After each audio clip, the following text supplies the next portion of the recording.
Olá, meus irmãos.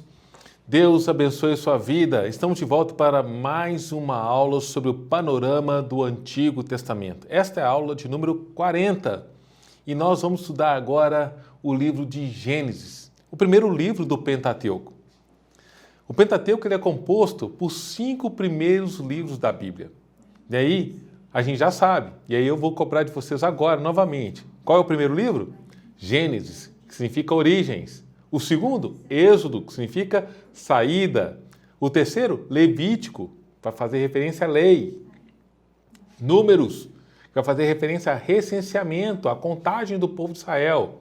E Deuteronômio, que faz referência à segunda lei, ou à repetição da lei. No livro de Gênesis, como o nome já se revela, nós vamos trazer aqui as origens de todas as coisas. Tudo teve um começo e este livro nos apresenta os fatos. Teve a criação, Deus cria o universo, a gente já falou sobre isso na aula anterior, a humanidade, e mostra a soberania de Deus sobre todas as coisas, mas também mostra sobre a queda do homem. E aí, mas antes de falar sobre a queda, eu ainda quero trazer um enfoque sobre a criação. A natureza, lá em Gênesis 1, do verso 1 ao verso 25. Aqui, nesse contexto do capítulo 1 de Gênesis, há o relato da criação da natureza de uma forma assim bastante simples, porém em total acordo com a ordem que a ciência nos apresenta. Olha que interessante.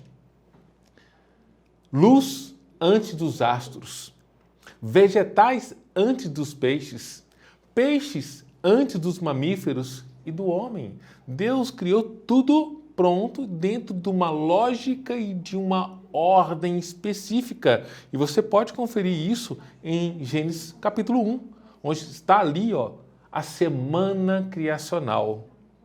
Guarde esse termo, semana criacional. Gênesis capítulo 1. O Wayne Grudem, você já conhece essa sistemática? Ele vai dizer o seguinte: a ordem da criação não apenas estabelece a autoridade de Deus sobre todas as coisas, mas também revela sua capacidade e vontade de criar um universo harmonioso e ordenado. Os primeiros capítulos de Gênesis descrevem como Deus cria a luz, o céu, a terra, os corpos celestes e, finalmente, a vida vegetal e animal, concluindo com a criação do homem. Este relato ressalta que tudo foi feito bom aos olhos de Deus, indicando uma perfeição e um propósito divinamente estabelecido para cada etapa. Cada elemento criado por Deus prepara o cenário para o próximo. Cada elemento criado prepara o cenário para o próximo, refletindo a sabedoria e o poder, conforme ilustrado nos versículos de Gênesis 1, pega ali o verso 3 até o verso 25, onde há uma sequência, há uma ordem. E é claro, nesse plano, em tudo Deus foi intencional. Logo, culmina tudo na criação do homem. O homem foi criado perfeito, o homem tinha total harmonia com a criação. Gênesis 1, verso 26 ao 28, disse assim, está escrito assim, eu quero ler para vocês. Então disse Deus, façamos o homem à nossa imagem, conforme a nossa semelhança. Domine ele sobre os peixes do mar, sobre as aves do céu, sobre os animais grandes de toda a terra e sobre todos os pequenos animais que se movem rente ao chão. Criou Deus, o homem, à sua imagem. A imagem de Deus o criou. Homem e mulher os criou. Deus os abençoou e lhes disse, sejam férteis, multipliquem-se, encham e subjuguem a terra, dominem sobre os peixes do mar, sobre as aves do céu e sobre todos os animais que se movem pela terra. O ponto alto da criação é o homem, descrito em Gênesis 1, verso 26, até o capítulo 2, no verso 25. Aqui, Deus cria o homem à sua imagem, à sua própria imagem, à sua semelhança. Essa é uma declaração teologicamente rica e implica em quê? em dignidade, em valor e em propósito. Ser feito à imagem de Deus significa que os seres humanos foram criados para refletir as características de Deus, como racionalidade, como moralidade, capacidade de relacionamento, criatividade, para exercer domínio sobre a criação, cuidando dela como mordomos. E é um princípio, a mordomia, o serviço para a criação, cuidar dela. A criação do homem também estabelece uma harmonia inicial entre o homem e o resto da criação, onde não há conflito ou degradação, mas uma coexistência pacífica e produtiva. Essa relação é perfeita. Contudo, é profundamente alterada pela queda, que introduzirá desordem, destruição, desarmonia naquilo que Deus criou de forma originalmente harmônica. Então vamos falar agora sobre a queda. Quero falar isso para vocês. Que a queda é o momento que o pecado entra no mundo e vai trazer o que, Alberto? Maldição e morte. Você vai ver isso lá em Gênesis 3. Degeneração. Você vai ver que o pecado traz degeneração. E se você pega Gênesis em sua Bíblia, do capítulo 3 ao 11, você vai ver degeneração. O pecado veio degenerar a vida do homem e a própria criação como consequência. A partir daí, os grandes males da humanidade começam a aparecer. Vou fazer um vislumbre, vou trazer um vislumbre para vocês. O primeiro homicídio você vai encontrar no capítulo 4. A morte que acontece a todos os homens, no capítulo 5. A corrupção da sociedade, você vai ver isso mencionado no capítulo 6. O dilúvio que destrói a todos, está mencionado no capítulo 7 de Gênesis. O vício ligado ao coração do homem, no capítulo 9. As nações que se formaram e vieram trazer grandes problemas, está lá no capítulo 10. Vamos falar disso daqui a pouco. O capítulo das nações, é assim que é também chamado o capítulo 10 de Gênesis. A soberba do homem e a confusão das línguas, que é representado ali pela Torre de Babel, está descrito no capítulo 11 de Gênesis. Então, após a queda, Deus ele providencia a redenção. Ele traz isso à luz, e a gente encontra isso no Antigo Testamento. Gênesis 12, verso 1, e aí começa agora, né? E a gente já conhece esse capítulo, onde Deus chama Abraão, o chamamento de Abraão. Para quê, Alberto? Isso vai fazer um apontamento para regeneração, para restauração.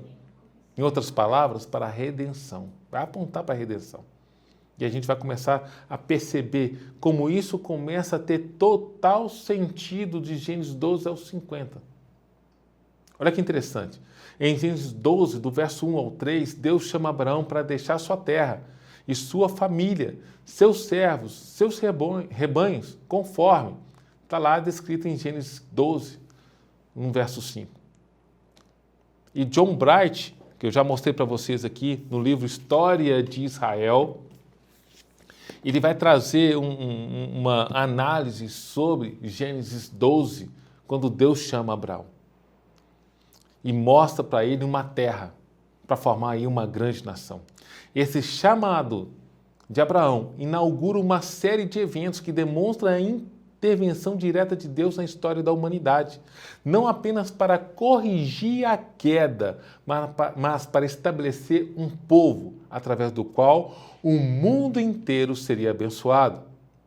Essa promessa inclui terra, propriedade, descendência, etnia e bênção universal, e é reiterada e expandida para filhos e netos de Abraão, passando por Isaac e Jacó, os patriarcas. E aí vai culminar na preservação de Israel, quando acontece uma crise. Que crise, Alberto? Uma fome terrível que é anunciada e chega naquela região. E Deus providenciou aí um homem, um salvador daquelas famílias, que é José, e que se torna aí um grande líder no Egito, o segundo homem mais importante do Egito naquele contexto, naquele tempo histórico, somente abaixo do faraó. Gênesis 12, verso 4 diz assim: partiu Abrão, como lhe ordenara o Senhor, e Ló foi com ele. Abrão tinha 75 anos quando saiu de Harã. A jornada de Abrão é acompanhada por seu sobrinho Ló, que eventualmente se separa de Abraão e escolhe morar nas planícies férteis perto de Sodoma. Em geografia bíblica, lá no segundo ano, eu vou mostrar toda essa região para vocês, tá? Toda essa região onde se estabeleceu anteriormente Sodoma e Gomorra. A história de Sodoma e Gomorra, onde Ló estava residindo, é marcada por grande maldade e pecado, uma perversidade, levando Deus a decidir destruir as cidades. Em Gênesis 18 e 19, após uma intervenção de Abraão por justiça e misericórdia, Deus envia anjos. Para quê, Alberto? Para resgatar o sobrinho de Abraão, que morava nessa região. Resgatar Ló e sua família antes da destruição. Esse episódio não só demonstra a justiça divina, mas também a misericórdia de Deus, destacando a proteção contínua de Deus sobre os justos. Essa narrativa é muito interessante. Depois, vai lá, Gênesis 18 e 19. Olha que interessante a narrativa que Deus tem, ou melhor, que Abraão tem com Deus. Além disso, Abraão é conhecido por suas conquistas de terras. Eu quero detalhar um pouco agora com você.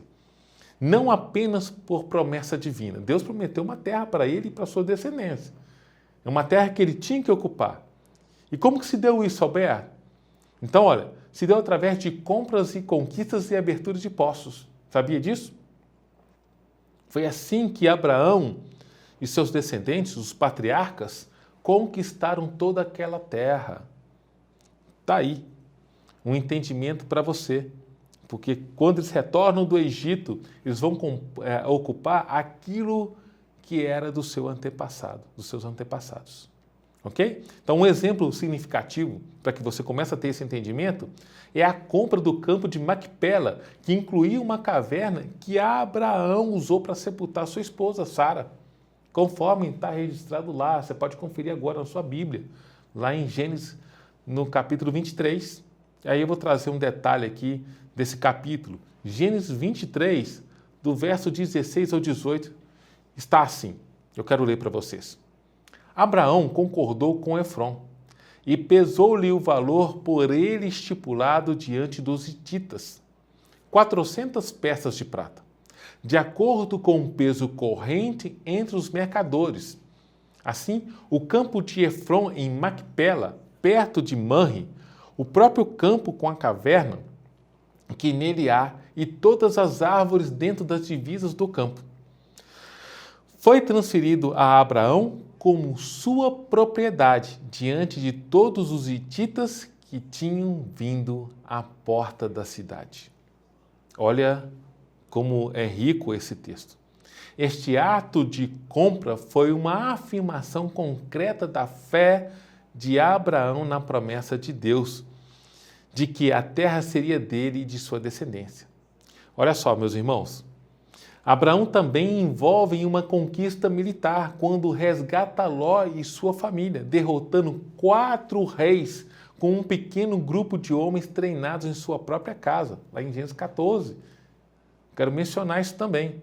Além disso, como eu disse anteriormente, a abertura de poços por Abraão e seus servos, como descrito em Gênesis capítulo 21, do verso 25 ao 30.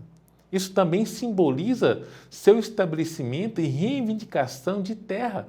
E era muito comum naquele contexto, naquele tempo, naquele período histórico, para sobrevivência e prosperidade, né, naquele ambiente tão árido. Por isso que a abertura de poços era importante.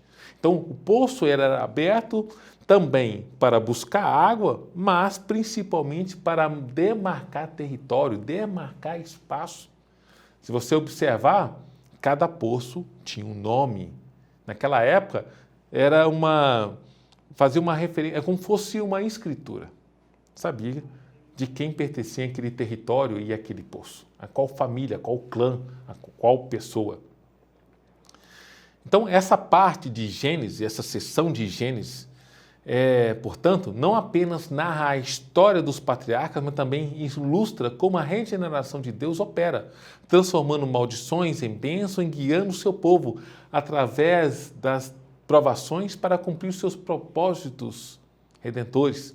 A fidelidade de Deus em manter suas promessas é vista de forma repetida, como quando Jacó abençoou seus filhos em Gênesis 49, providenciando o futuro das tribos de Israel, e quando José, no final da sua vida, destaca a providência divina em suas diversidades. Está lá em Gênesis 50, verso 20. Esta narrativa ressalta que, apesar das falhas humanas e das circunstâncias adversas, Deus age de forma soberana para manter e cumprir a sua palavra, principalmente para fazer um apontamento na conclusão do seu plano de redenção e salvação de toda a humanidade, que vai se concluir, mais uma vez eu quero dizer, em Cristo. E Alberto, e o dilúvio? O dilúvio é um momento no Antigo Testamento, lá em Gênesis, que vai determinar julgamento. O dilúvio vai fazer referência ao julgamento e à preservação de vidas a partir e através de Noé. O julgamento e a preservação através de Noé são eventos teologicamente bem significativos e que ilustram a justiça e a misericórdia de Deus em resposta a quê, Alberto? A corrupção humana. Dá uma olhada em Gênesis 6 para que você perceba isso e tenha esse entendimento.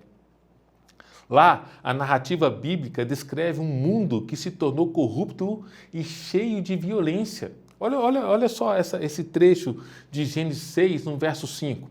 A maldade do homem se multiplicara sobre a terra. Diante dessa degradação moral, Deus decide enviar um dilúvio para purificar a terra. Um ato de julgamento sobre a perversidade humana. No entanto, no meio desse juízo, Deus também revela sua misericórdia ao preservar Noé, um homem justo e íntegro entre o povo de sua época. Olha como a Bíblia se refere a Noé. Vou repetir. Gênesis 6, verso 9, um trechinho. Um homem justo, Noé, um homem justo e íntegro entre o povo de sua época. Quero aproveitar aqui e fazer um parêntese. Como que Deus pode falar sobre você neste momento, na atualidade, em sua época? Ele pode fazer essa referência, essa mesma referência que fez a Noé, de justo e íntegro, de justiça e integridade? Eu quero te incentivar a se espelhar na vida de Noé e viver uma vida íntegra, né, de fidelidade a Deus, de justiça em Deus. Amém? Olha, eu creio que você vai se apresentar assim e você vai ser aquela carta viva. E as pessoas vão olhar para você e vão desejar o que você carrega, o que você tem. E aí você vai aproveitar e vai apresentar todo o plano de redenção para essa pessoa e vai ser muito, muito, muito inspirado pelo Espírito Santo para fazer isso. Amém? Amém? Diga aí amém, escreva aí amém nos comentários dessa formação. A história de Noé serve como um poderoso símbolo do caráter de Deus que, embora não tolere o pecado, provê caminhos de redenção e restauração. Em Gênesis 9, após o dilúvio, Deus faz uma aliança com Noé e seus descendentes, prometendo que nunca mais destruiria a terra com água, colocando o arco-íris como sinal de promessa. Olha que lindo, gente, olha que lindo. Olha Gênesis 9, verso 13 e 15, ao 15. O meu arco que coloquei nas nuvens será o sinal da minha aliança com a terra. Quando eu trouxer nuvens sobre a terra e nelas aparecer o arco-íris, então me lembrarei da minha aliança com vocês e com os filhos, com os seres vivos e de todas as espécies. Nunca mais as águas se tornarão um dilúvio para destruir toda forma de vida. E olha que interessante. No nosso posicionamento aqui na Terra, na superfície terrestre, quando a gente observa no céu e a gente percebe o arco-íris, o próprio nome diz, um arco. A gente vê em forma de arco.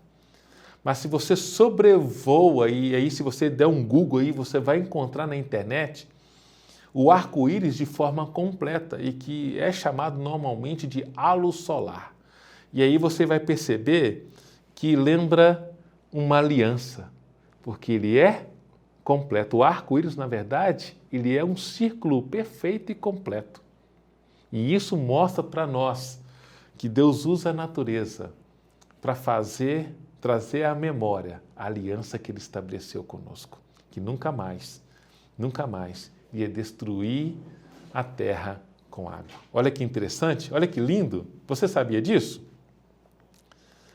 E Alberto, e Gênesis 10? Você mencionou no início da aula Gênesis 10, realmente. Ele é conhecido como o capítulo das nações. Alguns livros, alguns teólogos fazem referência a esse capítulo, trazendo como quadro das nações ou a tabela das nações. Por quê?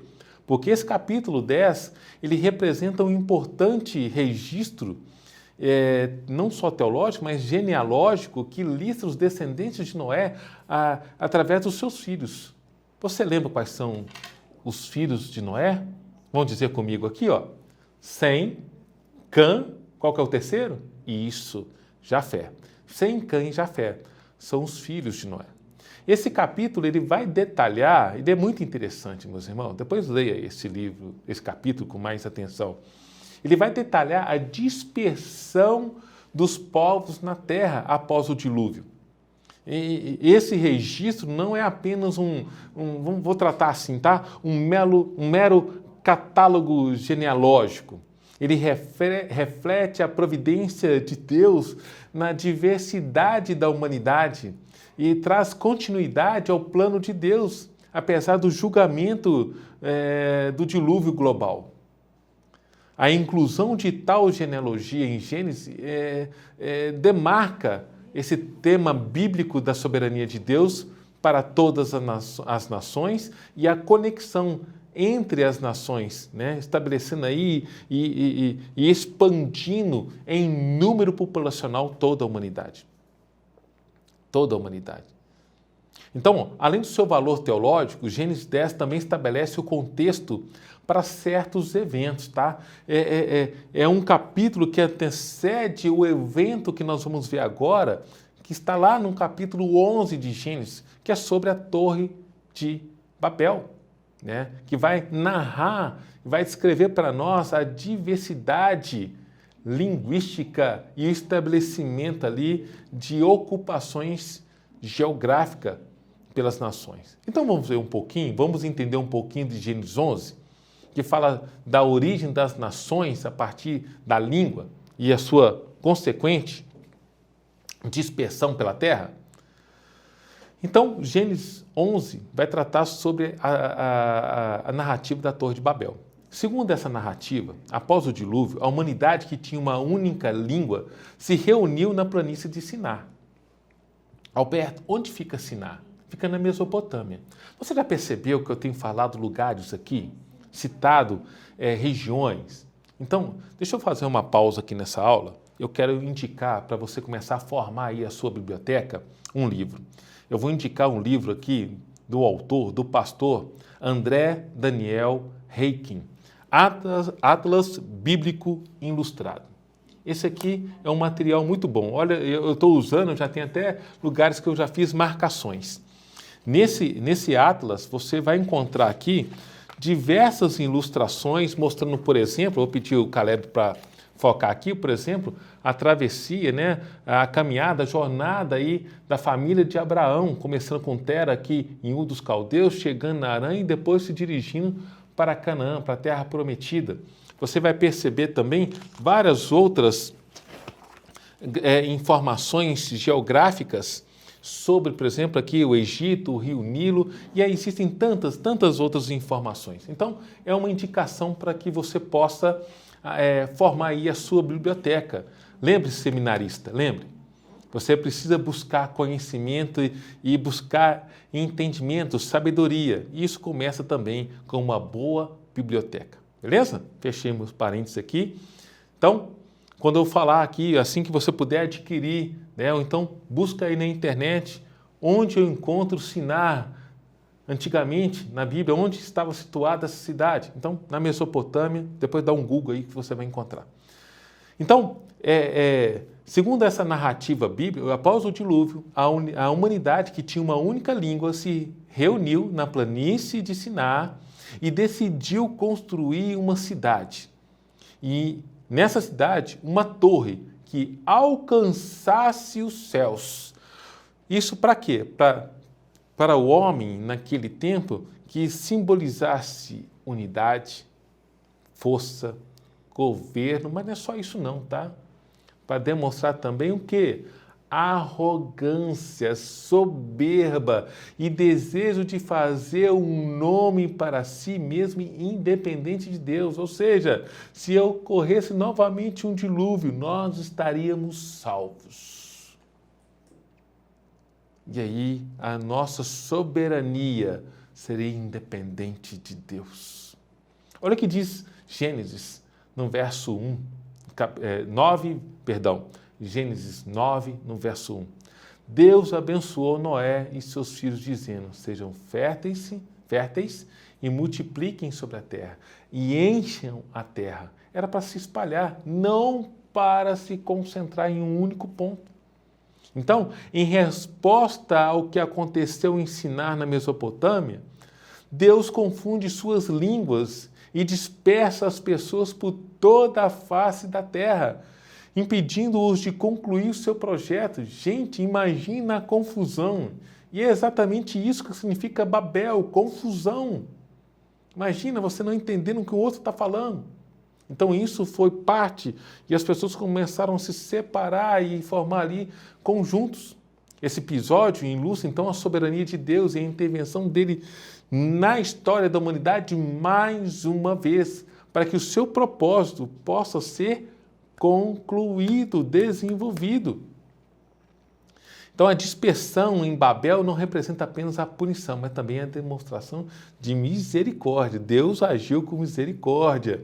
Gruden enfatiza que esse evento serve para destacar a necessidade, para o homem entender a necessidade de dependência de Deus.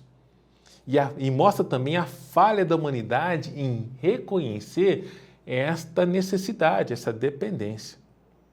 E Alberto, vamos falar um pouquinho sobre os patriarcas? Vamos. Mais uma vez eu quero reforçar isso. Os patriarcas estão lá em Gênesis 12 e vai até o capítulo 36. Vai falar de Abraão, Isaac e Jacó. Vai falar também de José e a formação do povo de Israel. Aqui se inicia propriamente a história da nação de Israel. Os patriarcas pertencem a uma fase de restauração da família, da sociedade e do relacionamento.